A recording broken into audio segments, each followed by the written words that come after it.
Okay, everyone, welcome. Cool. Welcome to today's lecture, the Week 9 lecture for Kit 711. So last week we commenced our sort of collection of lectures that are really going to take us up through Week 11, looking at network security protocols. Last week we sort of talked about them a bit generally. We looked at digital signature as a little bit of a reminder of that protocol or that concept. It's more how we'll use it in this unit that we saw in Kit 501. Today we're now going to keep going along with that. We're going to look at SSL, which again we actually did see in 501. We'll go in a little bit more depth on that. And then our major topic for the lecture is going to be then on IPsec, which is commonly used for VPNs. That's how we might have used it.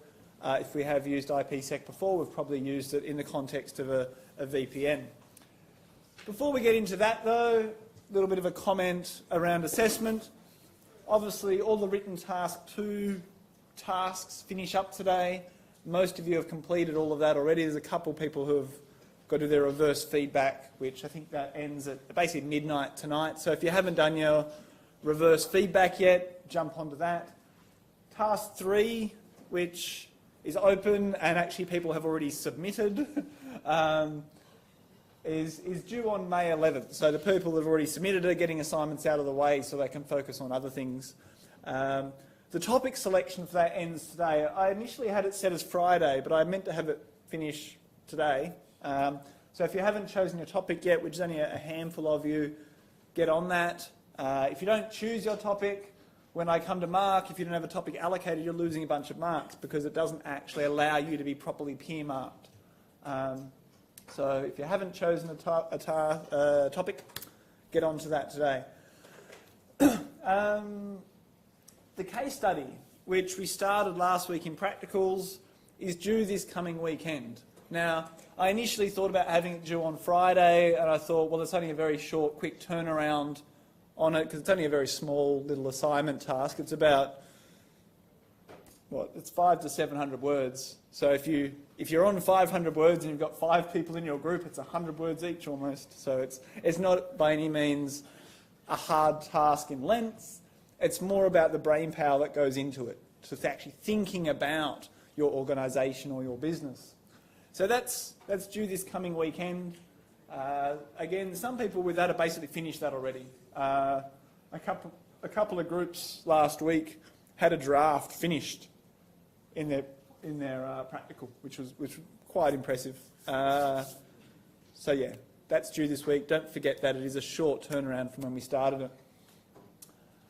Peer assessment for the major assignment was supposed to launch on Friday, but a bunch of people didn't put themselves in groups on Milo, and it's actually kind of hard to play around with the groups in that peer assessment system. So I'm intending on launching the peer assessment either later this afternoon or first thing tomorrow morning once I see that those groups have been finished.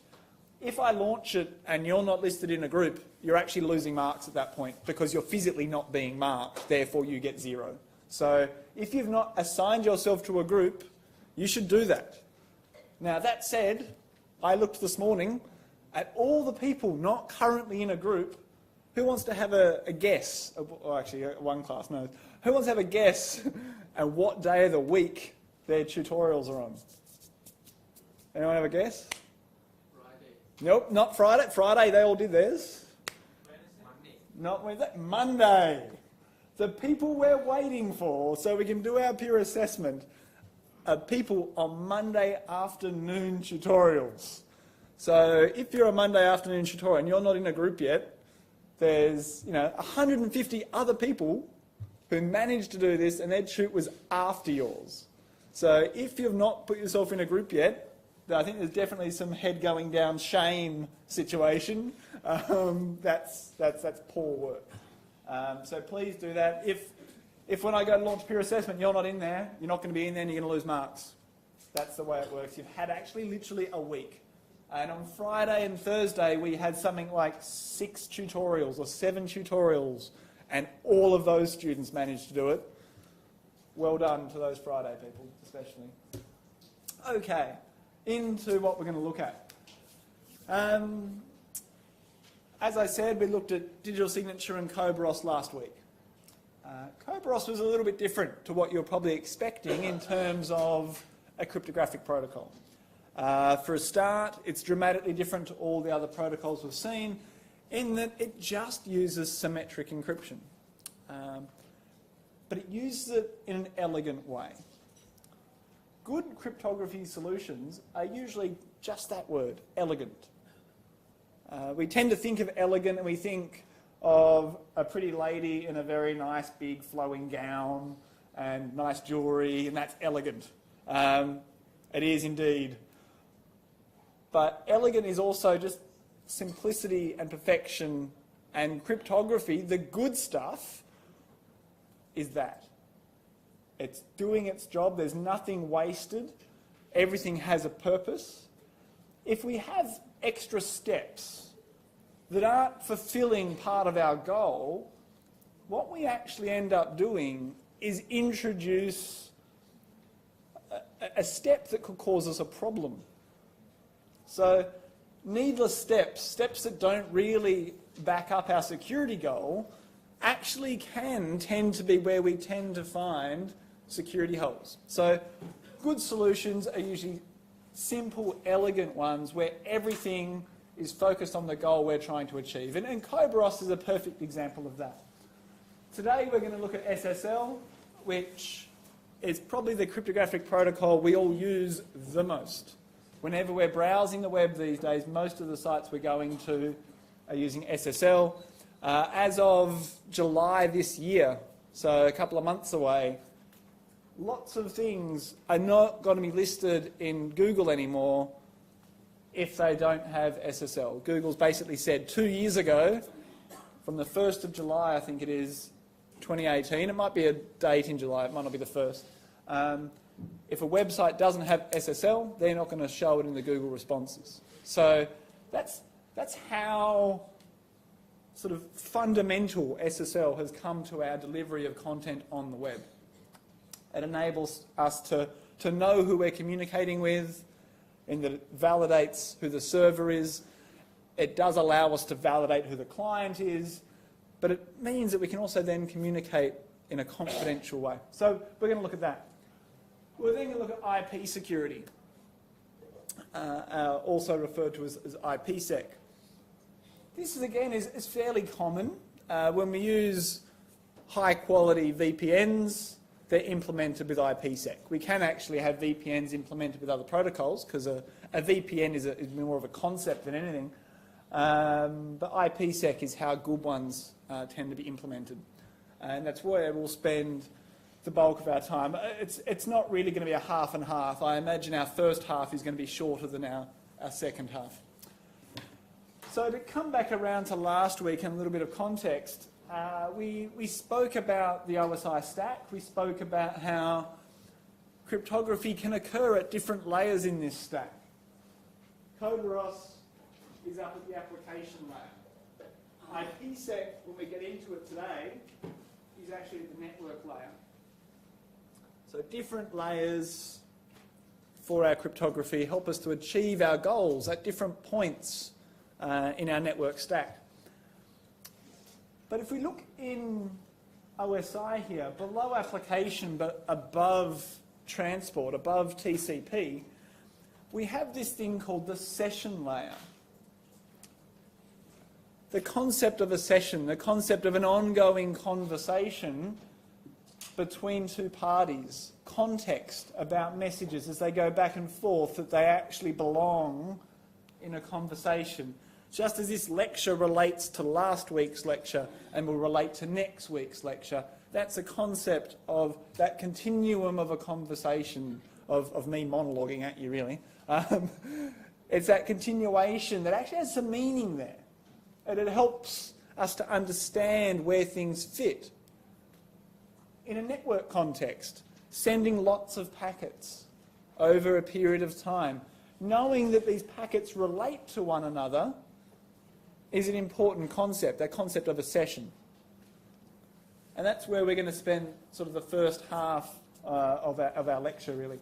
So the concept of a session is that we've got this maintained connection, and it's going on, and as we receive new packets, new information, new data, it relates to the stuff we're going to see in the future, it relates to the stuff we've received in the past, and we can then interpret it in that sort of context. Now, in most contexts where we see sessions take place, we have a session identifier to sort of enable us to know what conversation are we paying attention to. It's not just networks, it can be in phone conversations that are digital these days. There's this session identifier about it that we're actually aligning to know where the data is. So we're going to look at that concept of sessions and see, well, where does TCP fall short there, that it means we have to have that session layer above. In a web context, we're often concerned around cookie theft, or we were a lot historically, and SSL now sort of solves that problem, and we're going to see how it does that. And man-in-the-middle attacks is another thing we're quite concerned about in our sort of context in the web. Now, in our TCP context, the idea of a session is quite important. And if we think about the way TCP works, it does a handshake. We've already seen that in 501, and we saw it again appearing quite a bit early in this unit when we're doing our port scanning. That synchronize, acknowledge. We opened a connection between two points. We then sent our data. We then sent a finish packet. And then we've got the finish coming back to end our session. So TCP has a very simplistic form of session in that it makes a connection. The issue, though, is that TCP is basically designed to be stateless. It's designed not really to be very good at that kind of thing. And so TCP, what we've seen is we have things like session cookies that enable us to send back and forward a little bit of an identifier about, hey, this is the session we're currently in. This allows you to then join things together in a meaningful way to understand what's actually happening. TCP also allows us to send authentication, and we can send a password as well. Some of this occurs under HTTP more than TCP, but it's appearing there. It's in clear text. That's terrible security. It's not actually really achieving anything. But through our browser, we're able to do these sorts of things, and most commonly, they come in the form of what's referred to as a cookie. And we're able to, in that cookie, have a bunch of variables, some data that we actually keep track of. And those of you who have done the web unit have probably interacted with cookies in that sort of context. But cookies and plain text authentication are both pretty rubbish at anything secure. They're in plain text. You can see them. Anyone with Wireshark can see that data co-passed, can capture it, could then replay it, pretending to be you, and get access to things. A lot of web attacks historically have been around capturing that kind of information and then replaying it. A couple of years ago, and by a couple, like 5 now, I had some master's students in a precursor unit to this one that only had about 20 people in it. There's a lot more of you these days. And in that unit, in their major assignment, I'd get them to investigate things. They'd choose a topic and then spend a bunch of effort doing things. Often it was very practical. That doesn't scale that well up to 200 odd people. And one of those groups was about 2011, 2012, so it was 5 or 6 years ago really. They looked at a thing called Firesheep, which was an add-on for Firefox. It enabled you to sit on a wireless access point and view the traffic that was going on, like Wireshark, and grab the cookies, and then allow you to plonk them down into your browser and then make that same request yourself. And so their research assignment was them sitting up in Lazenby's with their laptop, flogging people's Facebook sessions and Twitter sessions and stuff, and then basically being that person, which realistically probably should have got ethics for. It's breaking lots of ethics rules. But it was a demonstration of these kinds of problems and how simple and easy they were on the web when SSL was not used. So these days, Facebook, Twitter, Instagram, all of them use SSL, and it doesn't work in that same way. Those style of attacks can still exist. They're much harder to achieve, though. But that concept of stealing these credentials, stealing this cookie, which is a representation of that session, was actually trivial only 5, 6 years ago. Once Firesheep came out, got lots of press. It was in the course of the unit that actually Facebook and Twitter and stuff then turned on SSL. So the students actually were using it, showing it, had their little example for part of their assignment. Then halfway through their assignment, Facebook and Twitter then turned SSL on by default, and then they could no longer demonstrate it. But it was a good assignment for those students. They were able to show, here's this security flaw, it's now fixed. Okay. So what we actually saw there, kind of, in a way, was theft of credentials being passed, and you could kind of do a man-in-the-middle attack. Those students weren't really doing a man-in-the-middle attack. They were kind of cutting out one half of it. The concept of a man-in-the-middle attack is you've got two people trying to communicate. You've got your Bob and your Alice, and they're trying to communicate with each other, and then Eve, who's our attacker, jumps in the middle, receives messages from one of them, might modify it, might read it, might do whatever she's going to do, and then passes on the message to the actual recipient. If she's made a change, Alice thinks, this message has come from Bob, this is what he actually said. They're going to believe that message. So a man-in-the-middle attack is that scenario of placing yourself between two communicating parties and not only observing, but changing what data they see sent from each of the other parties. Acting as a relay in the middle. That Firesheep example, though, Eve was just coming along and stealing all of Bob's credentials and then just interacting directly with Facebook without actually needing to go back to Bob. Was sort of taking it over completely. So the trick in most contexts for this kind of attack is to actually interfere with the initial authentication process. As I said last week, if we look at protocols in a generalised way, under the basic structure of the RFCs that define them, we see that the actual negotiation phase at the start, the handshake sort of step, is the most complicated step. It is where the most steps are. Attacking that is where you've got the most chance of success, because as they're communicating, they're initially not communicating in a secure way. They're communicating back and forth, setting up their secure communication. So by attacking at that point, we try to get in before they're secured. After that point, when everything's encrypted, it's dramatically hard to try and break into that cryptography to the point of being impossible. So if we're able to actually get in as they're creating their session, then we're able to observe everything from that point onwards, possibly change things and all that sort of stuff. So, yeah, as I said, man-in-the-middle attacks are impossible once the server and client have authenticated. Once we actually know who each other are and everything's encrypted, basically impossible to get in. Down the bottom here, I've got a few examples of common protocols that have had very famous man-in-the-middle attacks against them before. Some of these would still have man-in-the-middle kind of attacks surface from time to time because they're all very popular protocols and vulnerabilities get found. So DNS, the internet doesn't work without DNS. It's one of our fundamental protocols. It enables us to match a domain name to an IP address.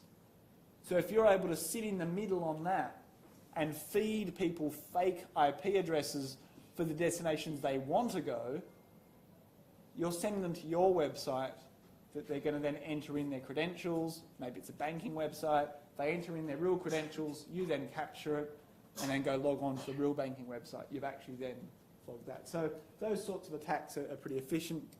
The next two are around how we share files on a network.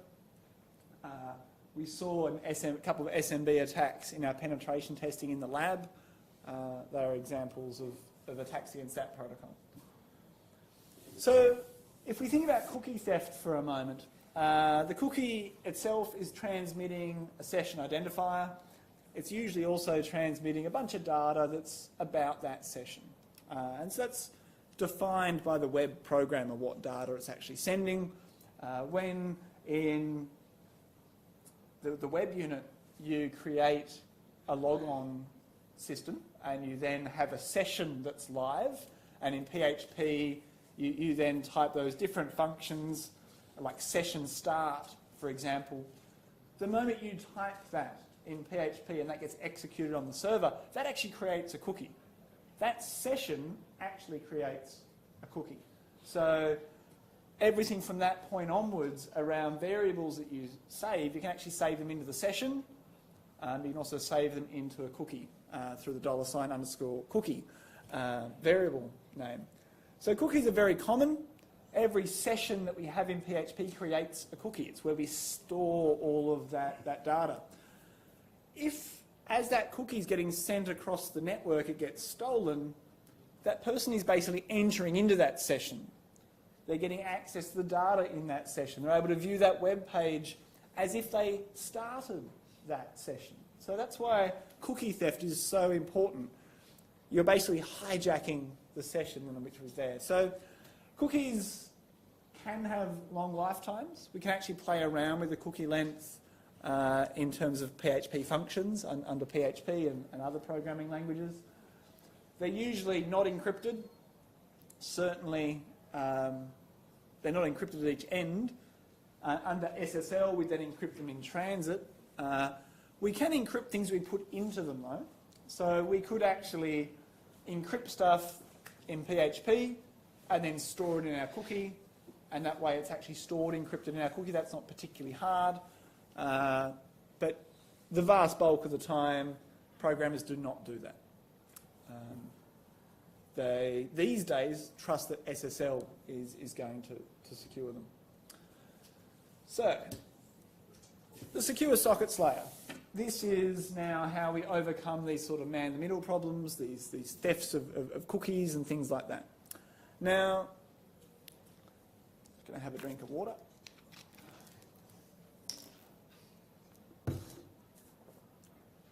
What we have with SSL is an ability to insert into our OSI stack some cryptographic protection in that session and presentation layer. So it's not at the application layer. It is being carried out by our browser, sure, and it's being received by the web server. So typically Apache, it's being received by that on the other side, which are both applications. But in terms of the content that's there, it's actually the session and presentation layer. I'm the admin of about 7 or 9 different websites, all of which have SSL. For me to actually run SSL on them actually takes about 10 minutes of effort. I don't have to change anything particularly in the content of my web page. What I change is how that website is delivered. So it's configuration of Apache, it's configuration of the web server, not actually the web page itself. So web pages I've had that some of them have source code that's sort of 15 years old now, I haven't had to change that source code to enable SSL to function. SSL is occurring at a lower layer. As a request gets sent out from the web server and it goes down that OSI stack, it hits SSL at the session and presentation layers, gets encrypted, and off it goes. It's not actually around our actual content that we're coding in PHP. It's actually below that and handled by the web server itself. Bless you. So what we're looking at here is a framework referred to as SSL. Was originally defined by Netscape. Some of you might, plenty of you are old enough to remember Netscape. Some of you are probably too young to remember Netscape. Netscape was basically the first browser people used in any sort of real amount. Does anyone here actually remember using Netscape other than me? There's a couple, yeah? So Netscape used to be basically our sort of like default browser for the internet. They proposed in about 96 SSL. Internet Explorer then ended up being on all Windows machines by default. Everyone stopped using Netscape and everyone used Internet Explorer, and then found life got really bad. And around sort of 04, 05-ish, most people sort of migrated to Firefox and then Chrome shortly thereafter. And so along that pathway of time, Netscape now basically doesn't exist. But what we do have that's left over from them is a whole bunch of web standards and things, or web proposals that we now use that have evolved from that point that we now use. SSL is a clear example of that. They're like, this web stuff should be encrypted. Here's SSL. They proposed SSL, ended up in all of those other browsers, and has evolved into what's now referred to as Transport Layer Security, or TLS. We no longer use Netscape, but we do use this framework that they proposed. Now, what we're aiming to do with SSL is to provide a bunch of services to the layers below us. What we just spoke about was how rubbish the security is of TCP, right? TCP, not secure.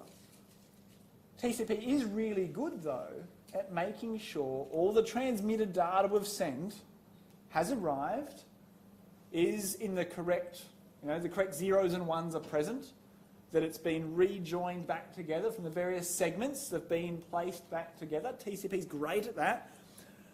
But what we're doing is above the transport layer, in the session and presentation layer, we're going, we will handle the session. We will handle the encryption of the data as it's being sent here. Both layers are saying, yep, it's not the application layer, it's going to be the session and presentation layer under SSL at least. So secure sockets layer, now referred to as transport layer security, resides at the sort of session and presentation layer. Now, it says presentation there. Earlier slide it said session. This is where we see that the concept of the OSI stack is very much a conceptual stack. Some of where the lines are between our layers are a little bit blurry. Realistically, what we see with session and presentation layer with SSL is it actually starts off at the session layer. It establishes the session, deals with the session, but once it's actually set up and the handshake's completed, it actually migrates up the presentation layer. All the encryption of data, us taking the data and changing what that data looks like, is a presentation layer behaviour. So we do our handshake, we establish our session at the session layer, and then it conceptually migrates to the presentation layer. Realistically, as we're using TCP IP to communicate, we're not even using the OSI stack. OSI stack is actually a theoretical framework, a conceptual framework to understand what's occurring. It's not what is actually occurring logically or physically, or it is logically, physically with actual zeros and ones inside of our machine. So, lots of web applications we use SSL. So the web, SSL like crazy. FTP, Telnet, we can use that. Now, when I say Telnet uses SSL, I'm not meaning SSH, that is a different thing, but we can actually use Telnet through SSL, which in many ways would achieve the same goals that we see with SSH for command line access.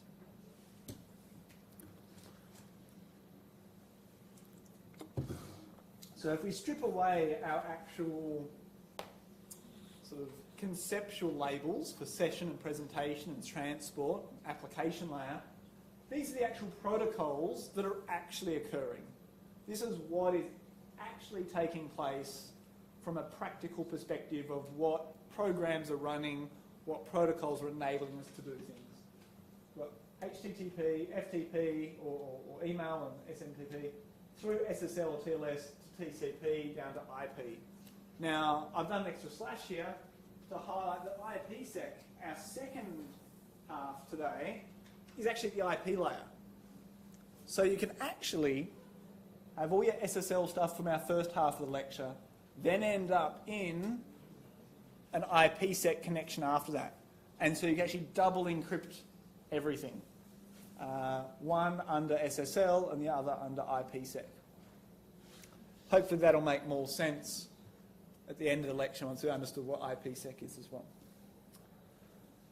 So what kinds of things is SSL looking to actually protect us against? Now, we're looking against threats of eavesdropping, so loss of confidentiality, people reading our content, so going through a hostile firewall or gateway where people might be looking at our content.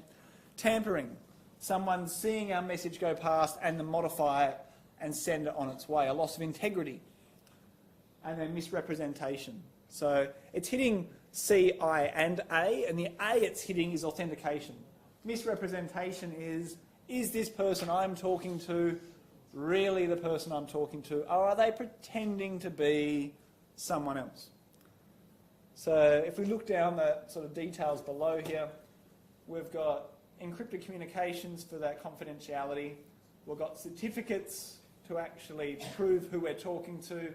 We've got digital signatures to provide that integrity and further authentication.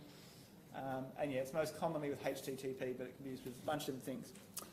So what building blocks is it using? It's using symmetric key, our really fast encryption for sending our actual message content. We've got hashes for integrity. Hashing is sort of like the cornerstone of our integrity measures in most systems.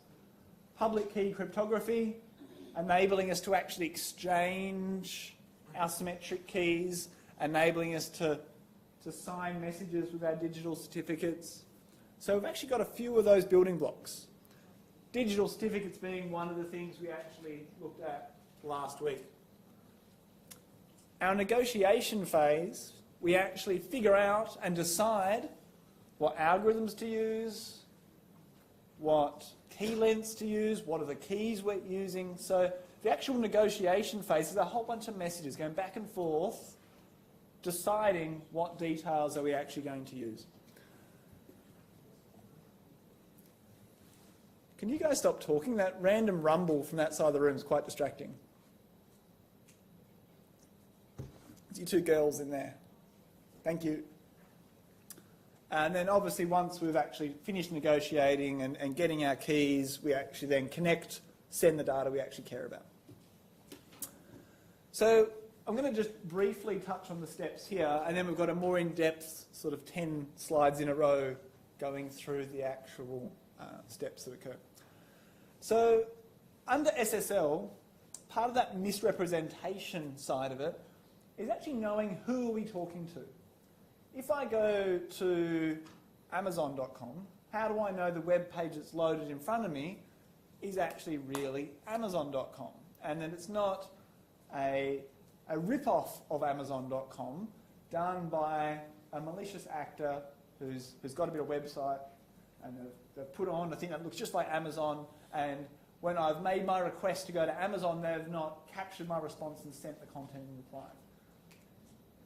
It's really hard for us to know, am I looking at the real web page, except for things like SSL. SSL, what it aims to do is go, I want you to know that the website you're talking to is the real version of that website.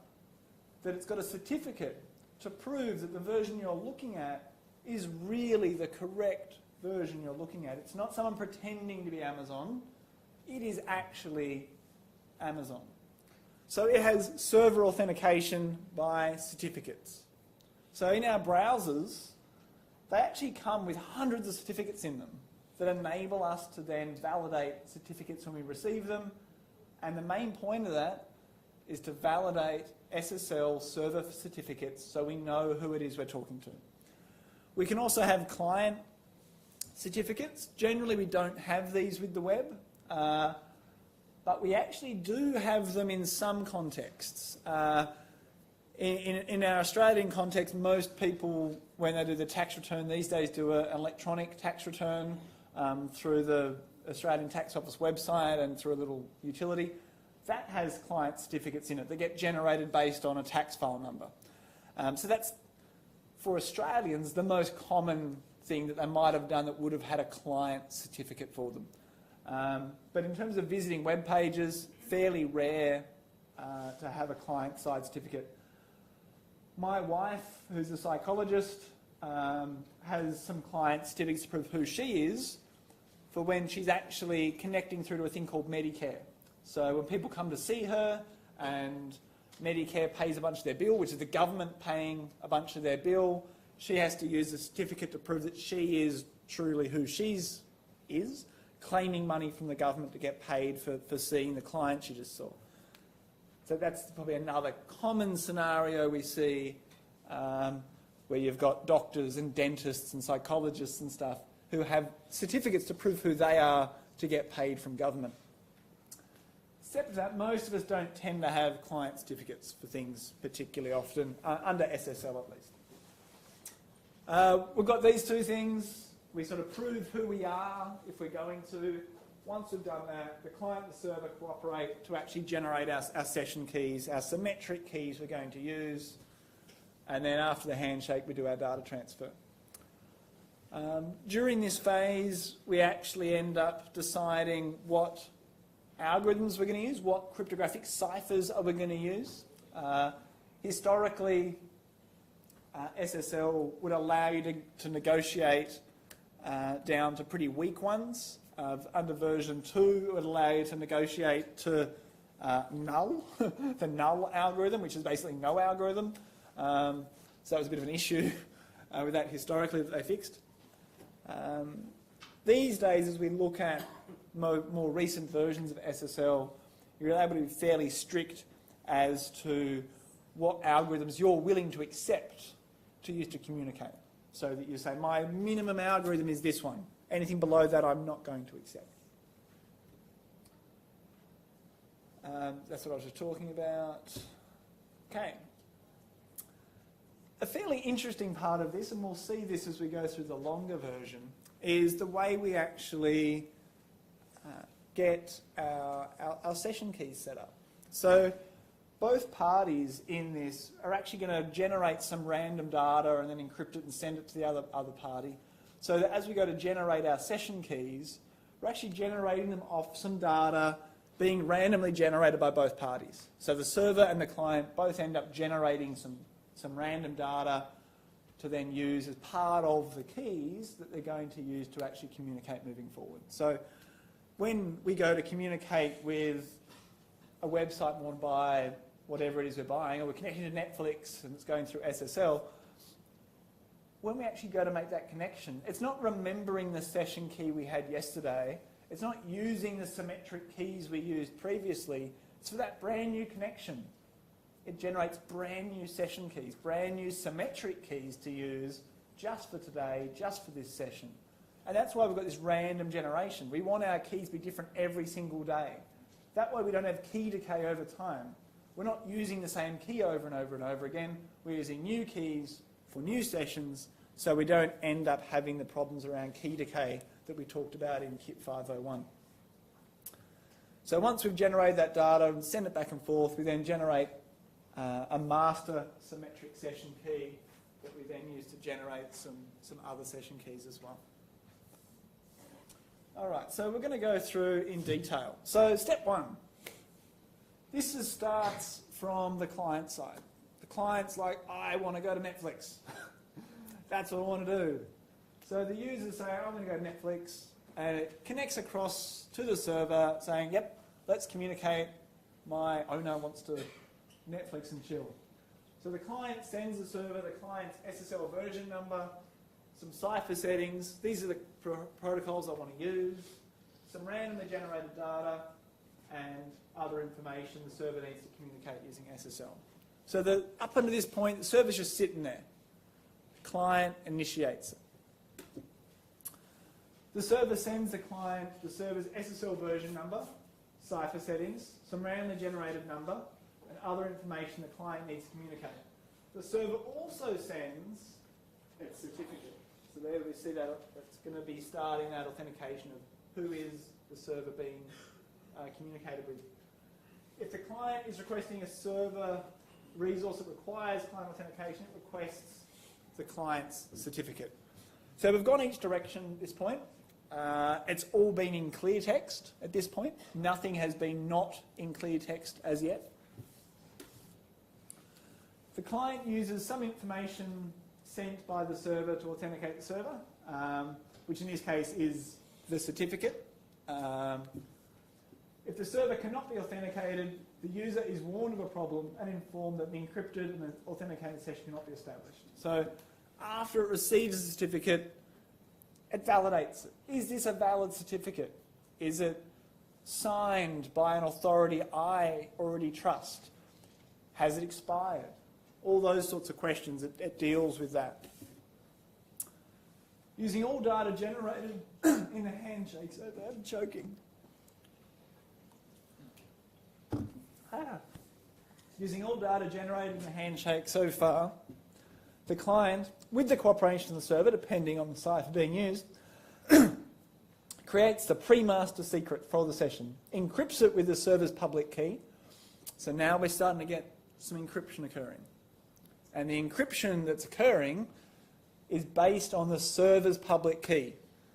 So the only person that can open this is the server's private key. Other people could take this and delete it and replace it with another public key encrypted bit of data, but they can't open it. They can't open it, and if they did go and replace it, the client doesn't have the version that they're expecting there anymore, and so in the future when they need that data, it wouldn't then work. So there's no point in actually replacing it because everyone would then know it was replaced. Encrypts it with the server's public key obtained from the server's certificate sent in step 2 and sends the encrypted pre-master secret to the server. If the server requested client authentication, the client also signs another piece of data that is unique to this handshake and known by both the client and the server. The client sends both the signed data and the client's own certificate to the server. So if the client is using something that needs them to prove who they are, they send the certificate along with some data they've encrypted with their private key. Now, anyone can open this who's got their public key, but what it does mean, though, is that this particular data has definitely come from that private key. They're proving who they are, is what they're actually achieving. They're proving who they are to the server, that they're the only person with that private key. If the server requested client authentication, the server attempts to authenticate the client. If the client cannot be authenticated, the session is terminated. If the client can be successfully authenticated, the server uses its private key to decrypt the pre-master secret, then performs a series of steps which the client also performs, starting from the same pre-master secret, to generate the master secret. So what we see actually happening behind the scenes there is a bunch of steps taken on some of that randomly generated data to actually make a master secret. It's going to be, well, not going to be delving into it here, but it's doing a series of steps that are going to be algorithmic key generation steps that they've agreed on to actually do around maybe tying it to certain timestamps and things like that as well. Both the client and the server use the master secret to generate session keys, which are symmetric keys used to encrypt and decrypt information exchanged during the SSL session and to verify its integrity. That is, to detect any changes in the data between the time it was sent and the time it was received. So they're actually both generating their session keys remotely. They're not transmitting the session keys. They're both generating with an agreed process based on the data that came before that point, based on that encrypted information from the client to the server in that signed by the server's public key, that generated pre-master secret. The client sends a message to the server informing it that future messages from the client will be encrypted with the session key. It then sends a separate encrypted message indicating that the client portion of the handshake is finished.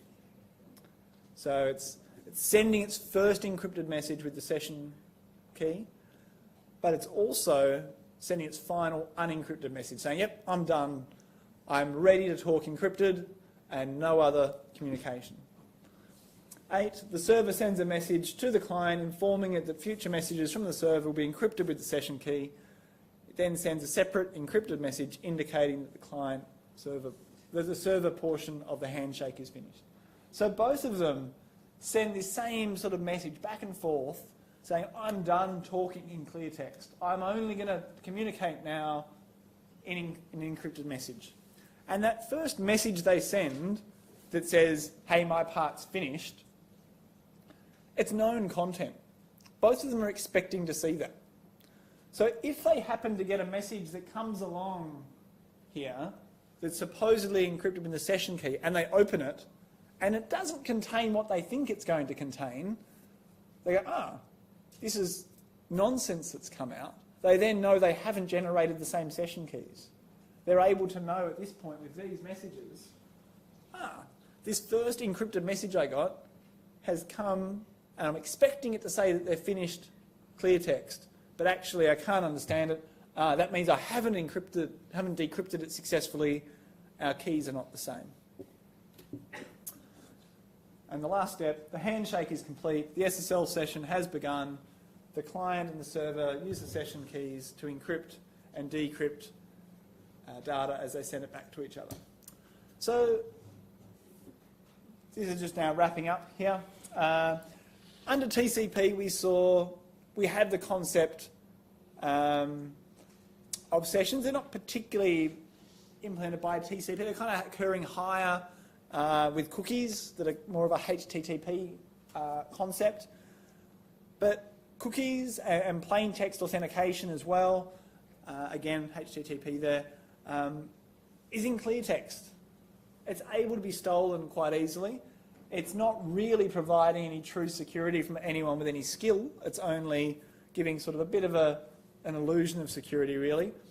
SSL is a framework that actually provides us with some decent functionality and capability to actually create sessions and encrypt all the content and the exchange that we're actually undertaking inside of it.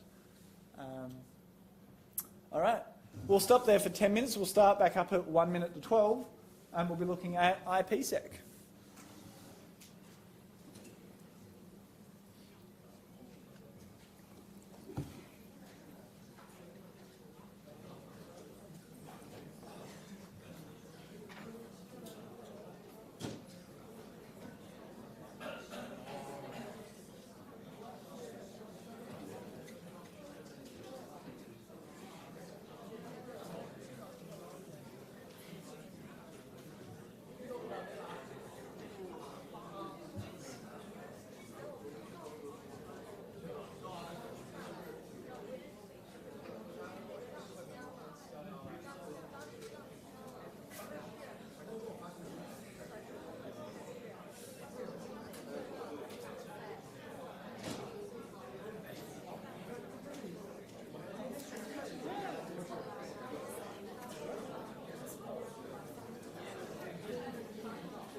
So you were doing a game company before? Do you want to change what you were doing?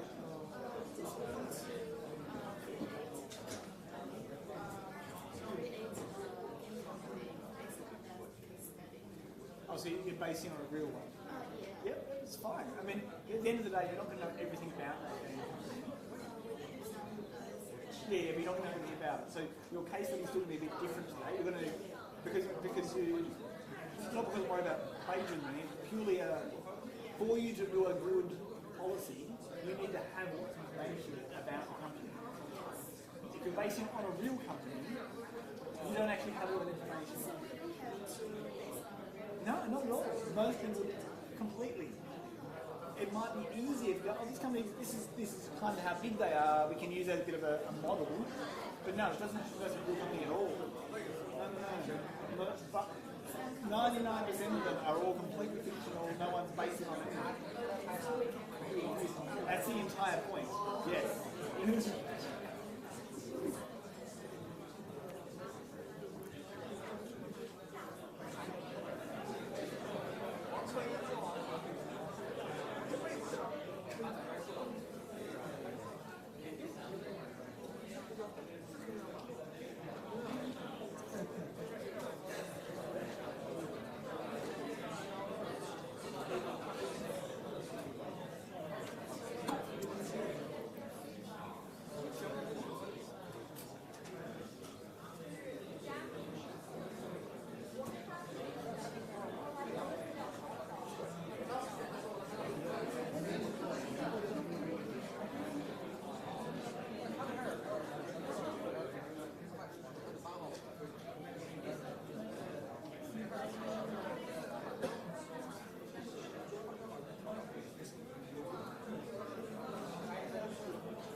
All right then, let's keep going.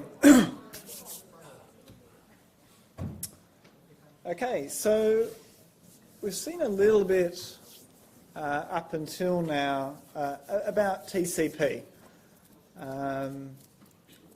TCP helps us to deliver packets to our destination and reconstruct them into our overarching message. It has things like the sequence numbers, so we can put them in the right order and rejoin them together. IP, though, is actually focused on the delivery. It's focused on where am I going and how do I get there. And so it doesn't actually use those TCP labels about joining it back together. Each individual packet under IP is just trying to get to the destination as best as it can. It does a bit of a greedy search to try and get to where it's going. IP is our most sort of important one, I guess, in terms of getting there.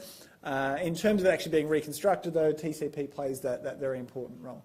The two of them together are really why we call the model that we use the TCP IP model. They sort of go together. Realistically, they're fairly low down in our stack. We've looked at Kerberos already. It's top layer. Digital signature occurs at multiple different layers depending on what we're doing. SSL, we just saw, occurs above TCP. What we're going to do now is basically jump below TCP to the IP layer to see what's happening there. Now, fundamentally, a lot of attacks that we see occur are successful, or they operate under the assumption, or because of the assumption, that we're not sure how to know where a packet's truly come from. We don't know that a packet has really come from where it says it's come from. It's fairly trivial to fake the source address in a network context. You can capture from Wireshark and then replay it, saying where it's come from even though it didn't actually come from there. So that source information details are found in the network header at the IP layer. So if those can be changed, they can be redirected. And realistically, they do get changed. As our packets come in from the internet onto the university network, as they go through the firewall, destination addresses get changed all the time. If we think of our home network, for example, there's an IP on our router, but we might have our phone, our laptop, maybe our roommate's laptop and their phone, we might have our TV on there. They've all got different IPs. They're all IPs in our little home network that are probably a 192 or a 172 or a 10.10 network. They're private addresses. They're not internet routable. So for packet delivery, that header is going to change. It's part of how networks work. And so in that context, we're not sure where an IP packet's come from because those packet headers change and they need to be able to change for delivery to occur. But how can we actually authenticate that source? How can we find out if there's been any changes between that source and destination? That is the problem IPsec's looking at. It's looking at the network layer, providing source authentication, knowing where it's really come from for those IP packets on a packet-by-packet basis, because IP is packet by packet. TCP is where it gets divided up into segments. When we looked at SSL, as it goes to transmit a bunch of data, it's a big amount of data. It gets encrypted. It comes down to TCP where it then gets chopped up. It's already encrypted before it gets sliced up. At IP level, it's already in those segments. It's already in those packets now, and we're looking at, for this individual packet, how do we know where it's come from? And indeed, how can we get that content to be confidential, which we'll see in some variants of IPsec. So IPsec looks at dealing with authentication of source packets as they hop and change across the network. It looks at confidentiality of those packets. It looks at integrity of those packets. So it's really hammering all three of our goals as well: confidentiality, integrity, and authentication. So we're looking in the integrity space. Has the packet changed? from confidentiality, can we actually protect the packet from being read by people? So most of us who've used IPsec probably have used it in the context of using a VPN, as we're trying to get around the concept of people looking at our content. If you're in China or some other country that you are having filtering of your content, using a VPN is the way that you get around that. If they can't see your content in your messages, they can't then filter what you're looking at. They can stop your VPN connection, go, oh, there's a VPN, drop the connection, but they can't see what the content is. And that's what IPsec enables us to achieve. So this is the roadmap we're going to go down. Now, what we're going to do is actually initially look at a couple of concepts early on around how do we know where packets come from? How can we provide that protection? Which realistically is going to be, when we come back around to the IPsec concepts, we're going to see is actually the authentication header protocol under IPsec. IPsec is actually made up of two protocols, authentication header and encapsulating security payload. So initially, for a couple of slides, we're going to spend some time looking at how it can do some protection of that header information. If that's so vital, how can we protect that? Once we've got some understanding of the concepts and things we can do, we'll then come back around our IPsec concepts and delve into authentication header and then move on to ESP as well. So as a suite of protocols, which is what this is, it's multiple protocols, not just one. We use some elements we've seen a couple of times already, and we're going to continue seeing them. We use hashing for integrity. We use symmetric algorithms for confidentiality, and we're using public key algorithms for key exchange and authentication. So if we look at those three tools are achieving the same goals under SSL and IPsec. Exact same goals with the exact same tools. But those goals are slightly different in that they're occurring at a different point of our OSI stack. That is the fundamental difference if we compare broadly IPsec and SSL. One is at the top, above TCP, one is down the bottom, packet by packet. That is our bigger difference, really. In our initial handshake, we've got no assumptions about common elements possible. We've actually got a fair amount of flexibility there. It's not quite as defined as what we see in SSL. We can have certificates. And if you use a VPN to connect into the university, you'll see that that's actually using certificates to prove that there. We download a little bit of software from the library website, and that actually has some certificates in it. There's no assumptions about key lengths. They're all going to get negotiated. Shared secrets, they're going to get negotiated. So there's going to be a fairly complicated initial handshake as we figure things out.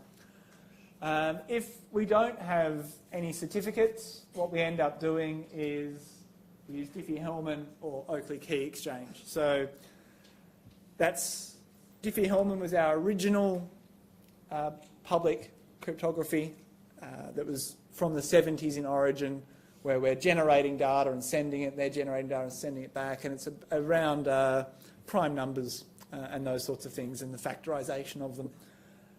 And so we can use certificates if we've got them, which we do in that uni context, or we can also use these exchange protocols.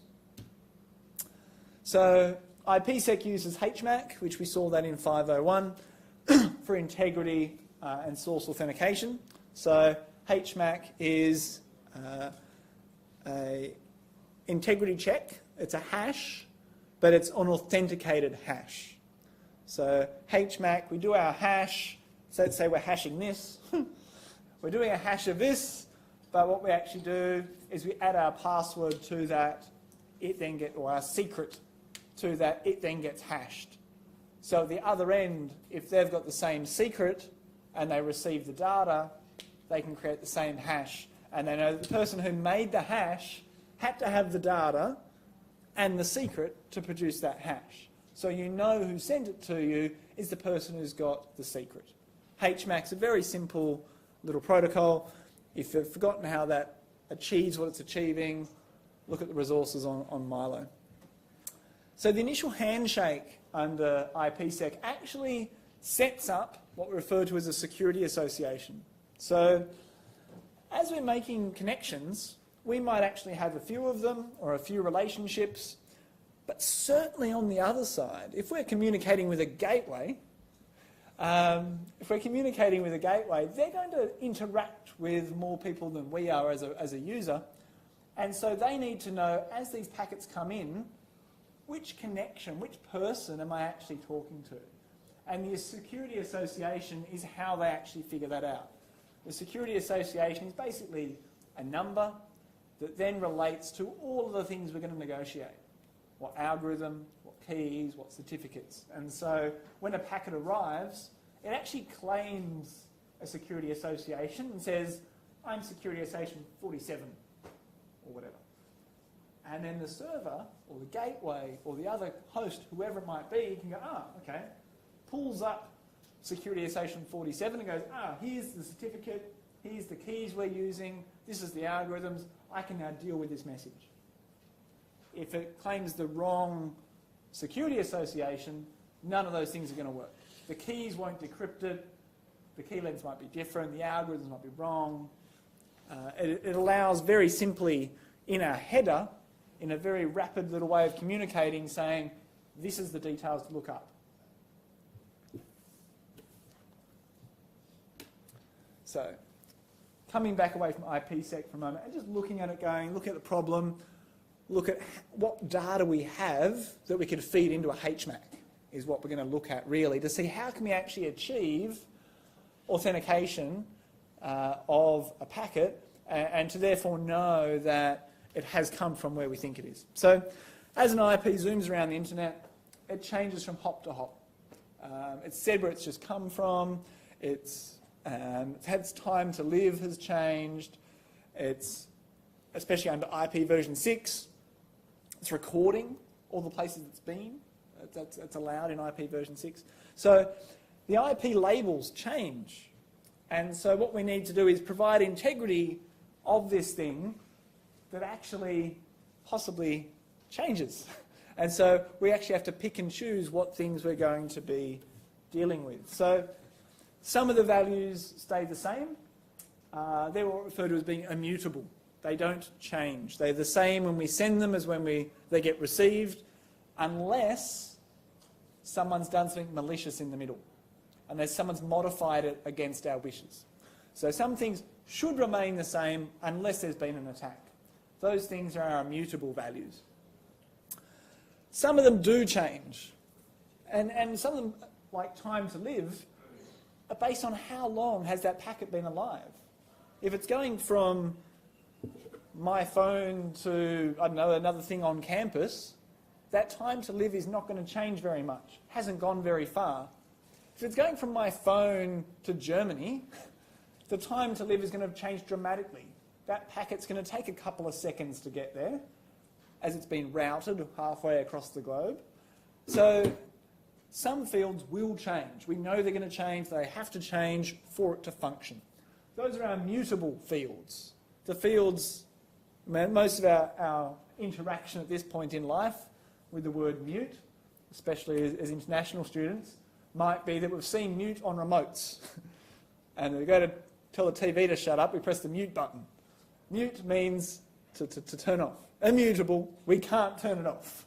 You can sort of try and remember it that way. So our mutable ones are going to change, and they have to change for it to function. So if we're going to be creating a hash, and we know these values are going to change, it means that they're not useful to our hash. So our mutable values, we're going to be setting those to a specified value. And some fields that will change are mutable but predictable. We know they're going to change, and we can probably predict what they're going to change to be. Things like our destination address. So here's the headers for an IP packet, and we've got a couple of values in here. Things like flags, for example. We're going to know what they're going to be. But not going to actually get you to memorise which ones are mutable or not, don't care about that. But the idea is the fields that are going to change dramatically, that are mutable, we actually set those ones to 0. So we set them to 0. The predictable fields, we know we're going to change, but we know what they're going to end up as in a correctly sent message. We predict what they're going to be set to, and we set them to those values. Then we take all that's in that bit of data, and we create our hash of that with HMAC 96. So it's a 96-bit hash, so it's 96 bits long. We create a HMAC of that with our secret, with that form of the header, that we've set the predictable things to their predictable values. The ones we know are going to change, we've got you're 0 now. Don't care about you, you're 0. And the values that are going to be remaining the same, we leave them as what they're going to be. We've now got enough data to create a hash, and we do a HMAC. When we send this, we send it, goes its way across the internet.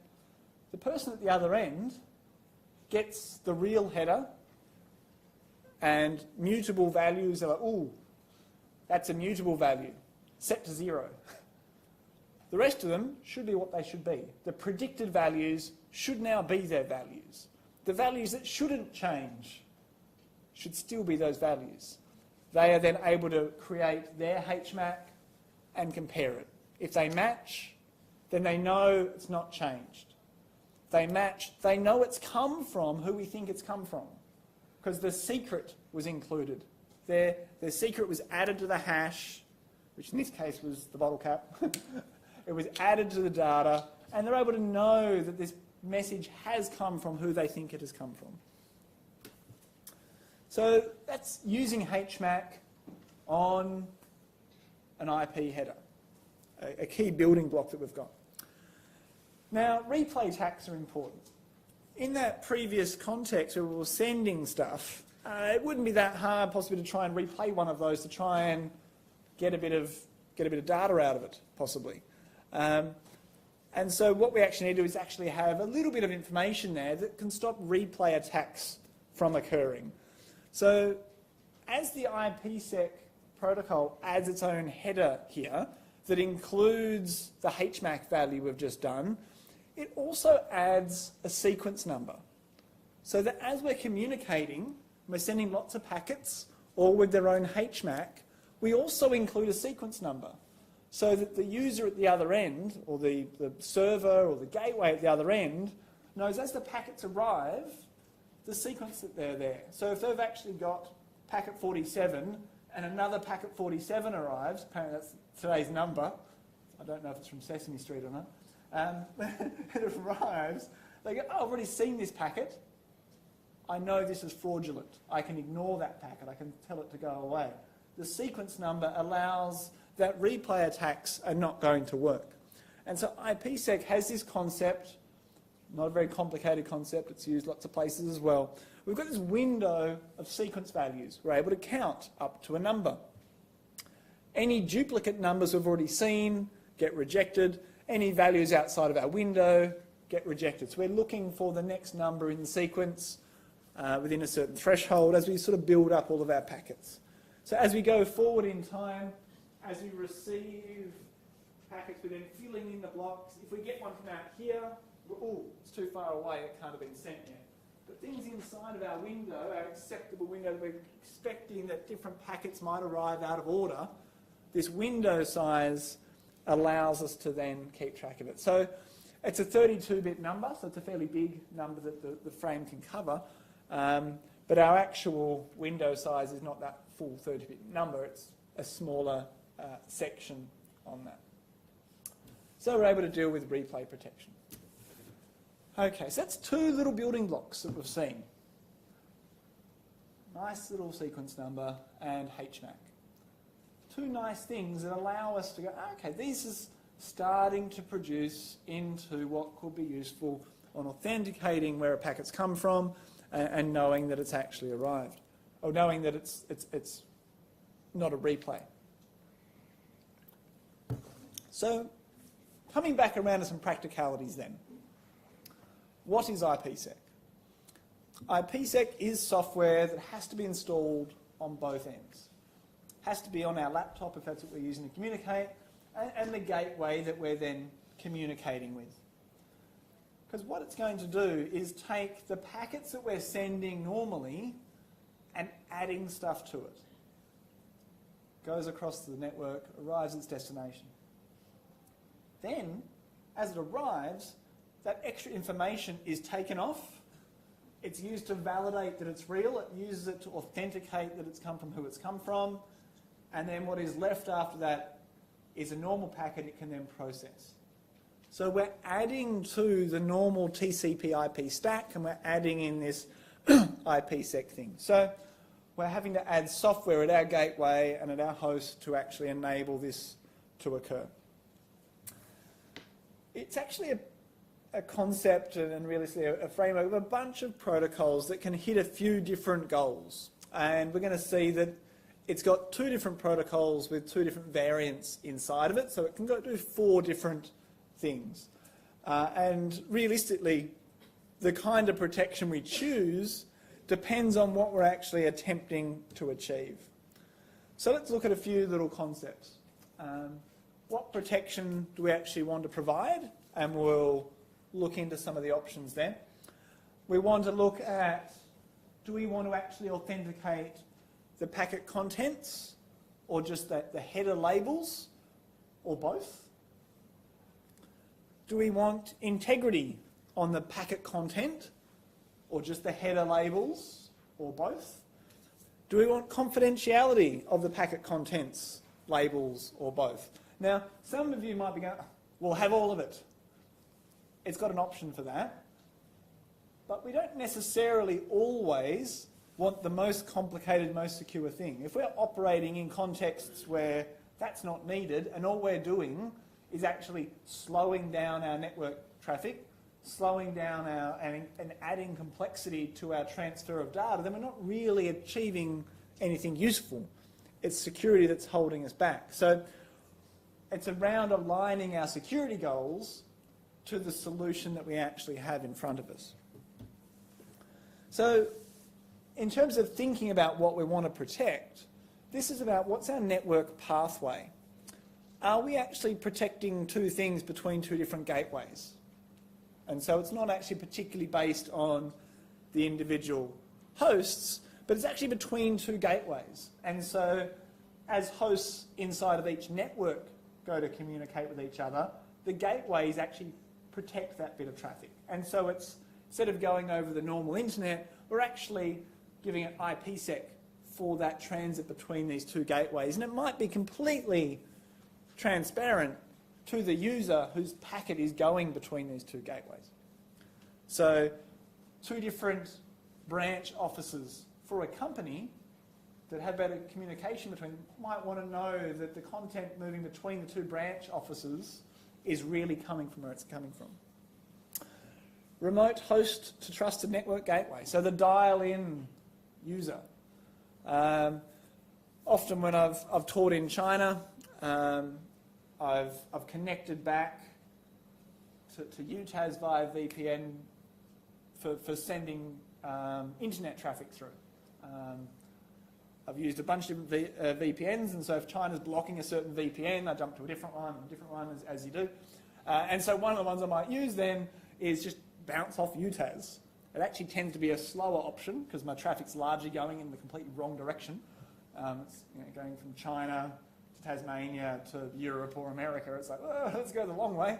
But that's a way. You can actually get all of your traffic to then go from, or use particular traffic going from that person out there on a laptop through to the big private network, through to the network gateway. Once their traffic hits the gateway, IPsec's removed, and it's as if they're on that internal network. That's what we have when we use VPN to connect to uni, in a way. Granted, we're not talking about confidentiality yet particularly, but when we're connecting from home on our laptop to the university network via VPN, we're actually joining the university network. And once we hit the gateway, it's like our packet is actually on the university network.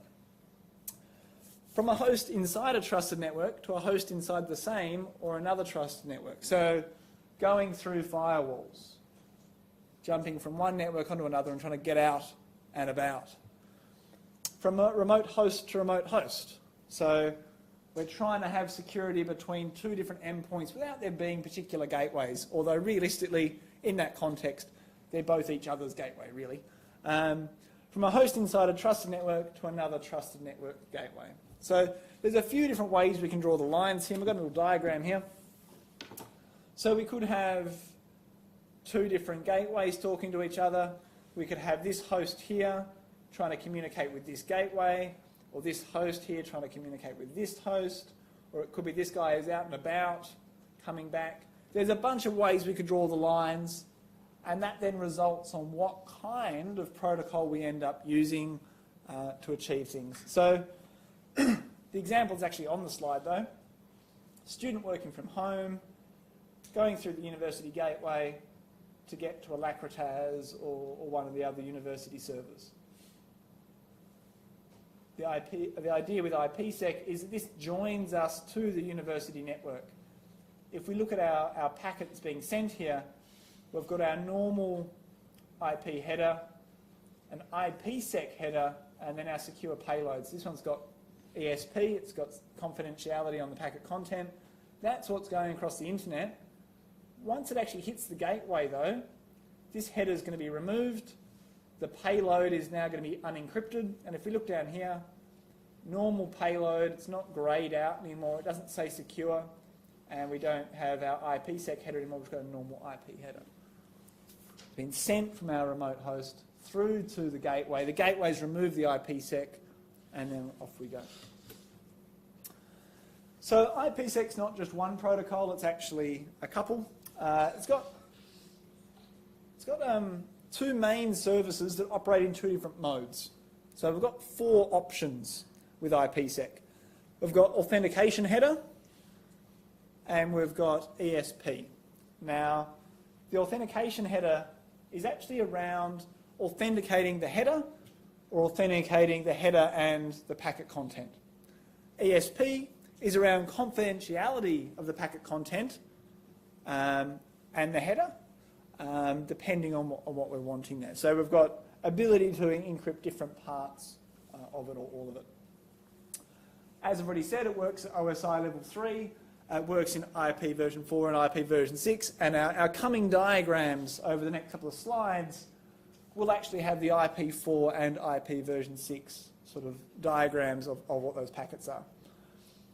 The modes and algorithms we're using, that's what we're set up as the admin of the network, saying this is what we're going to use, these are the algorithms we're going to use, these are the certificates, this is our compression, this is our key negotiation. We set up all of that as the admin, and then we actually go about using it. Now, when we go to use it, as I said before, we actually set up security associations. And these are actually one way.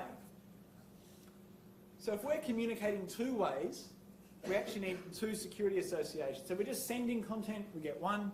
If we're sending and receiving content, we have two different security associations, which means we have two different sets of keys to actually send it. So the key we use to encrypt to send is not the key we're using to encrypt to receive messages. It's designed in a very secure sort of way. So IPsec is actually these things all combined, including compression, our key exchange, and we've got our authentication header and our encapsulating security payload.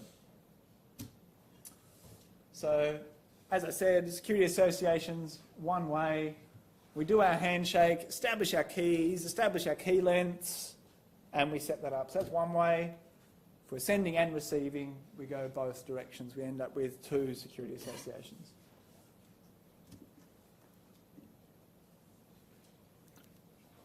Okay, so let's look at our modes and our services. So under our services, authentication services are what AH is providing. It addresses the need for confidence in where our packets come from. How do we know where it's come from? And that's going to be built around the usage of HMAC, as we've already actually seen. it also enables us to get integrity on those packet contents. So authentication header does nothing for our goal of confidentiality, which is fine. Often we don't want to have confidentiality, or we're assuming we've got confidentiality from a higher layer protocol like SSL, and we're just wanting to know, has it come from where it's come from? And that might be our primary concern.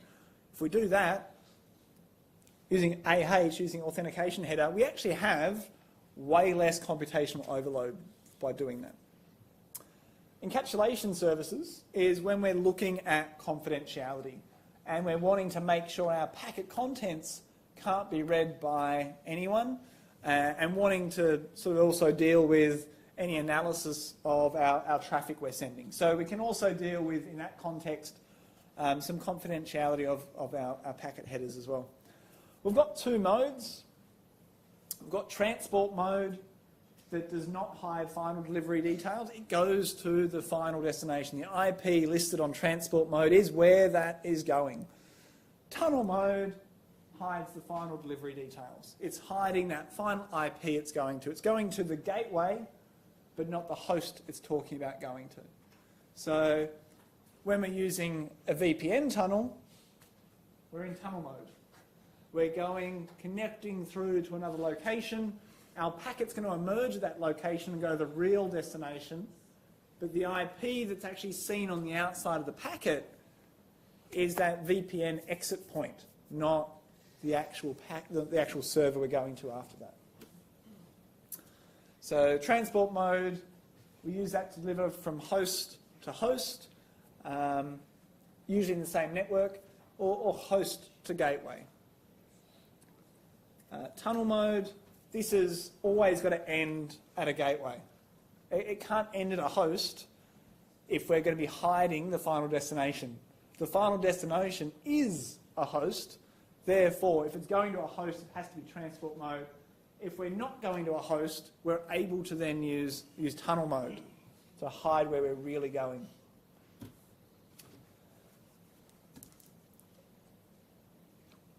So if we look at the structure of what's being sent, we've got our normal data here that's actually being sent, and our normal TCP header. In addition to that, in transport mode, we've got our IP header, and that includes the real destination of where it's actually going.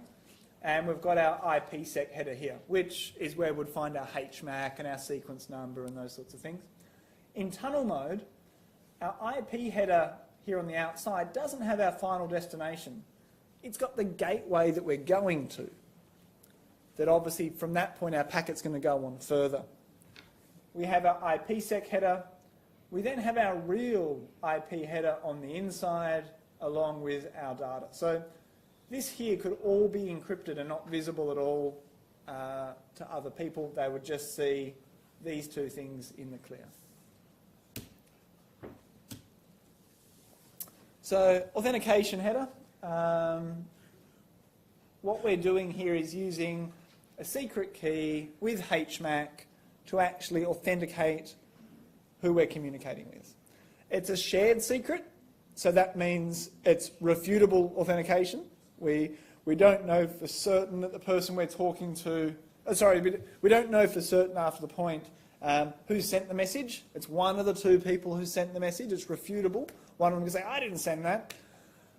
But what we're looking at here, if we think about our goal, that's actually not a particularly useful or a concern, because we're actually saying with our goal is to know where has this packet come from. We want to know who sent it. We don't care if we sent it, or if we do, we know that we sent it. So there's us faking an IPsec message to ourselves in terms of that source address is actually not useful.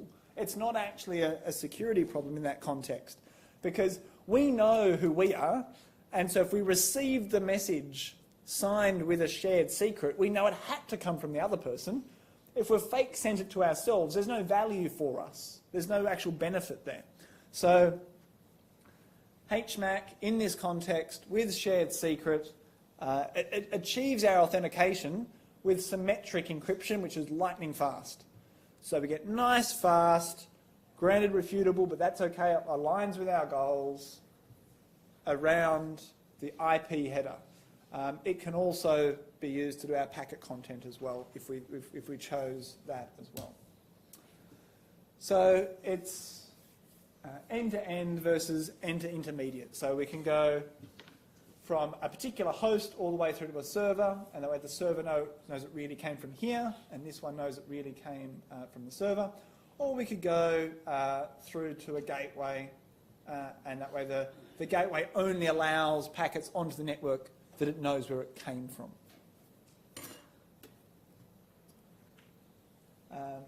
The end-to-end, so all the way through that server here, that is transport mode. Tunnel mode is when we're then going to the gateway. Our final destination of where we're going is not on the outside on that normal IP header. It's on that internal header, as it were. So two different versions there, transport and tunnel. Transport to the final destination, tunnel to an intermediate host there. This is what it actually looks like. This is the IP version 4, IP version 6. In green here we've got highlighted the authentication header portions added. So our normal data, normal TCP, authentication header, and obviously, yeah, under IP version 6, you can see we've got more header content in IP version 6.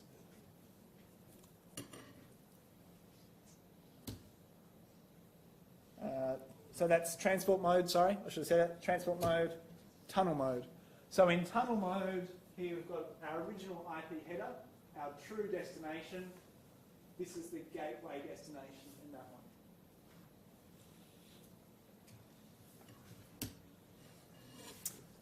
What's actually in that header?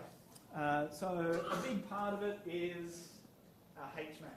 So we've got our HMAC, we've got our sequence number, so we know the order of the packets that are arriving. Is it in our window? Is it a legitimate packet? We've got our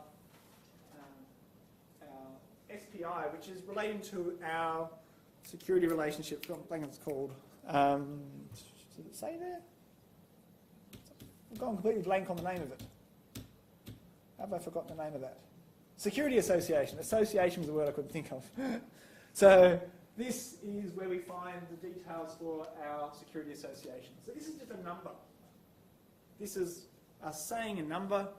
When it arrives at the destination, that number gets looked up in their little collection of associations, and they can go, here's the keys, here's the algorithms, here's the key lengths that we're going to use for that. On to ESP. So under ESP, this is where we can then get confidentiality. We can hide the content of our packets from observers. Now this is going to add even more header and trailer stuff going on, and we're also going to see that the packets are encrypted. It's going to do little speckledy dots to show us which ones are encrypted and which ones aren't. We've got our two modes. We've got transport and tunnel. Under transport, it's going, obviously, to the final host. Tunnel is going to a gateway. So tunnel is going to hide where our packet's really going. Transport doesn't hide where we're completely going. Under ESP, though, what we're looking at is confidentiality. That's our main goal. And tunnel mode is where our VPN tunnels are. So ESP in tunnel mode is a VPN, effectively. Transport mode, confidentiality, but we still know where we're exactly going. It's not used as much as tunnel mode. Often we're going through a gateway and then we're off in that way. Of these four, I'd say tunnel mode and ESP is probably the most common we use, because VPNs are ridiculously common these days. Our algorithms get established during our negotiation. They get put into our security association. We've got a list of symmetric ciphers down the bottom there. Generally, doesn't have AES in the list. Oh, yes, it does. Mostly these days, you're going to be using AES for pretty much everything. It's our current standard. It's fast. It's good. But by listing all of them, you can see sort of a bit of an idea on the age of IPsec and how long it's been being used. So here's our version 4 and version 6. The spots with spiggledy lines are what's encrypted. So if we look at, this is transport mode. If we look at this, we can see that we've got trailer additions as well as the header additions at the front. The original IP is what's actually in our headers though. This is transport mode. It is going to the destination that wants it. We can't hide that IP address there. It has to be the destination IP address, otherwise how's it going to be delivered? We jump over to transport, to tunnel mode though. If we then look at tunnel mode, we can now see our original IP header is now got spiggledy lines on it. It's being encrypted, they don't know where it's going. So in that context where we're using a VPN to get out of a country, the IP that's here is the IP of the VPN gateway we're going to. The website that's being blocked by the country is in this IP and therefore not visible, can't be seen, and that's how that actually operates. They can't see this, they don't know where our packet's going, therefore it gets around their controls. So what's here in our ESP? We've got our parameter index up the top, so our association, we've got our sequence number, we've got our actual payload and any padding, and then we've got our authentication data at the end, which is our HMAC, which is our trailer that we can see there.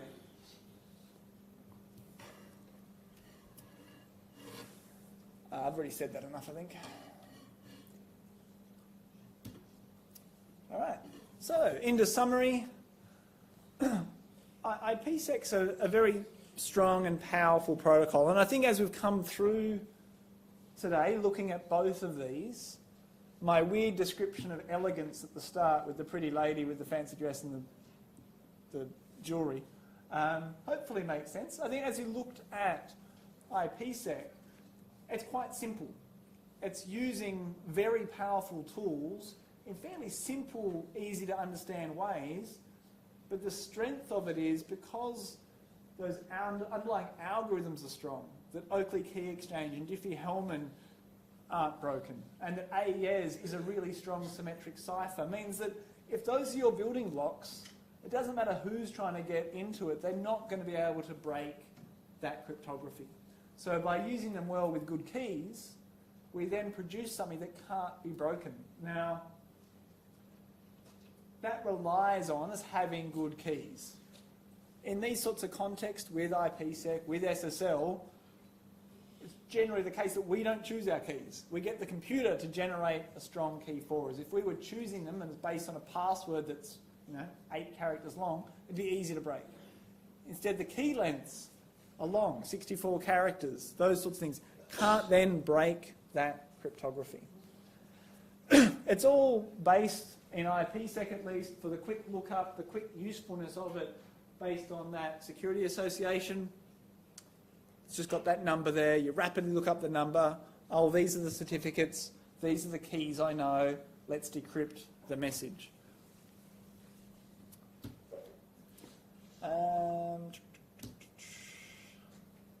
I don't think I need to talk about any of that. All right, any questions? All right, well, just a quick comment for anyone who arrived late. Obviously, the case study is due this coming weekend, so meet with your teams and do that. If you arrive late and you're in a practical this afternoon and you've not put yourself in a group on Milo, please do that at the highest priority. Thank you.